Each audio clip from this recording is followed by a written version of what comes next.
첫째가 꼴찌 될 것이다. 주님의 말씀입니다. 참 예수님, 오늘 복음은 우리가 많이 잘 알고 있는 거죠. 예수님께서 포도밭에 비유를 말씀을 하시죠. 여러분들 보시기에도 이 비유는 좀 불공정하다고 생각할 수 있겠죠. 그러나 늘 말씀드린 것처럼 신약성경의 비유는 거의 다 영적으로 알아들여야 됩니다. 이것의 품삯은 데나리온으로 표현됐지만 바로 하늘나라이죠. 하늘나라를 어떻게 이렇게 구별지어서 다르게 줄 수 있느냐. 은총도 마찬가지, 은총으로 보시면 되죠. 그리고 사랑으로 보면 됩니다. 오늘 여러분들 자녀들 가운데 자녀들이 있다면 이 아이는 조금 더 마음이 가고 저 아이는 조금 더 마음이 덜 가고 할 수 있겠지만 그런 내 마음이지 하느님 마음은 다 똑같아요. 해 보시면 해가 나한테는 많이 쪼이고 누구한테는 적게 쪼이나요? 그죠? 저는 뭐 작으니까 덜 쪼일 수도 있겠지.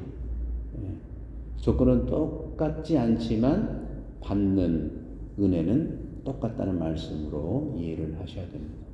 그래서 공간복음의 모든 비유는 이렇게 영적으로 알아들여야 되는 거예요. 그래서 오늘 제1독서에 에제키엘 예언자가 하는 말씀 들으셨잖아요.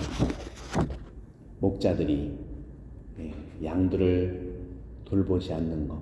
그러니까 오늘 복음에서 12시도 그렇지만 3시에 들어온 사람, 아니 끝에 5시에 들어온 사람은 어떤 사람일까요?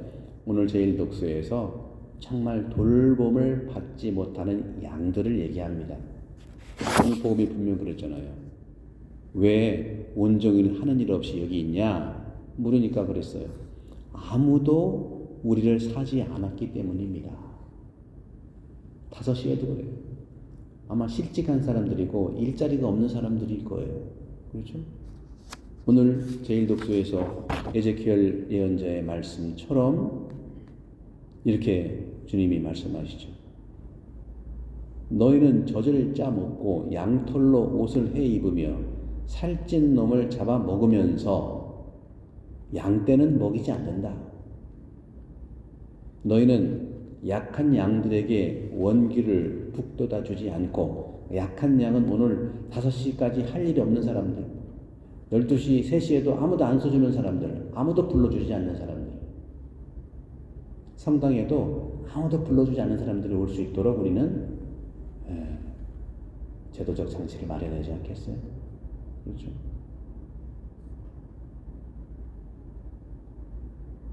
너희는 약한 양들에게 원기를 북돋아주지 않고 아픈 양을 고쳐주지 않았으며 부러진 양을 싸매주고 흩어진 양을 도로 데려오지도 잃어버린 양을 찾아오지도 않았다.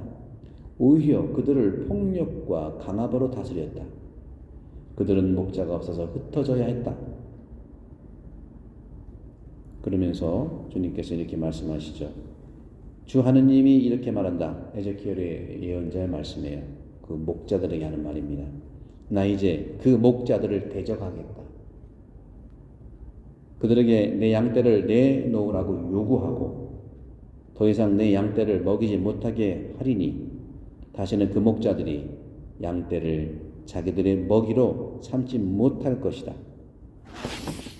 양은 실컷 양털도 해서 옷으로 입고 젖으로 해서 음식도 먹고 고기도 먹으면서 정말 불쌍한 양은 돌보지 않으냐. 오늘 복음이 또 그런 거죠.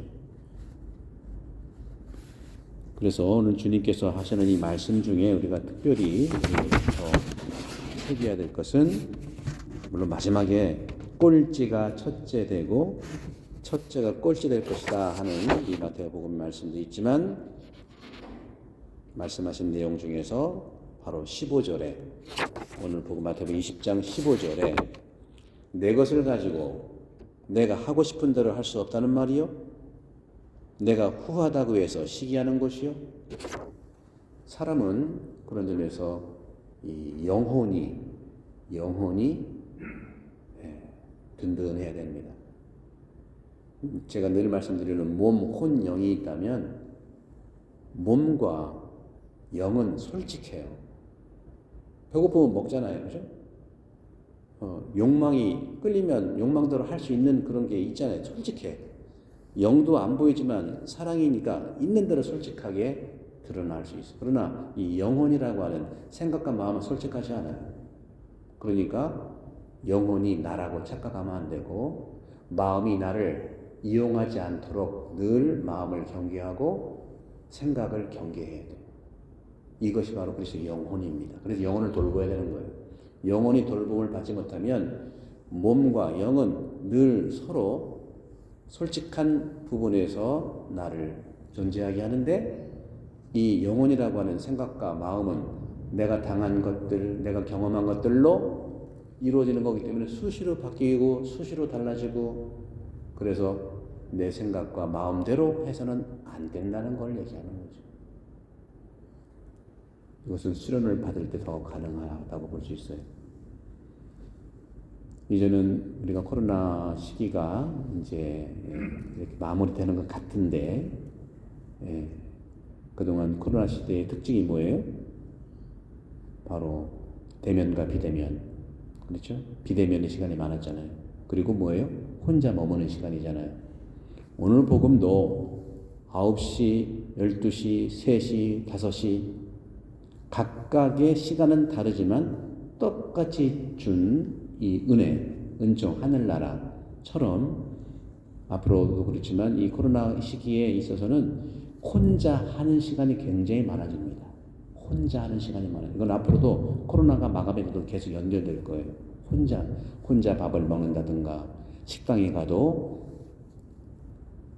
서비스맨하고 만나서 주문받는 게 아니라 QR코드로 주문한다거나 이렇게 혼자 하는 것이 생활화됩니다. 그리고 정확하게는 혼자 하는 그런 행동이 정확하게 투명하게 드러납니다. 이 두 가지, 혼자 하는 것과 투명하게 된다는 이 가치는 새로운 코로나로 인한 트렌드도 있지만 코로나 이전부터도 시작됐어요.